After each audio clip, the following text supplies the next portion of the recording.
আপনার প্রতি রাগ না, আপনার মতো বড় লোকের ছেলেদের প্রতি রাগ, যারা আসলে ভাবে দুনিয়াতে টাকা দিয়ে সবকিছু কিনে ফেলতে পারে। মানুষকে মানুষ ভাবতে জানেন। আসলে টাকা দিয়ে সবকিছু কিনে নেওয়া সম্ভব, বিকজ মানি ইজ পাওয়ার। অবশ্য আপনি তো এটা বুঝবেন না, কারণ আপনার কাছে তো টাকা নেই। আমার আসলে সেই টাকার দরকারও নেই যে টাকা মানুষকে অমানুষ হিসেবে গড়ে তোলে। আমি এখন যা আছি খুব ভালো আছি। অবশ্য আমি আপনাকে বোঝাতে চাই যে টাকা দিয়ে আপনি একটা 5 স্টার হোটেল থেকে কিনতে পারবেন, কিন্তু আমার যে ছোট ক্যাফেটা আছে না, সেটা আপনি কখনো কিনতে পারবেন না। মাইন্ডেড।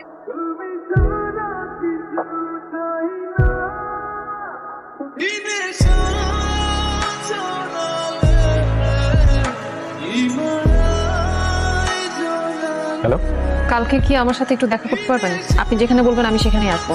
আপনার আসতে হবে না, আমি নিজেই আপনার কফি শপের সামনে চলে আসবো।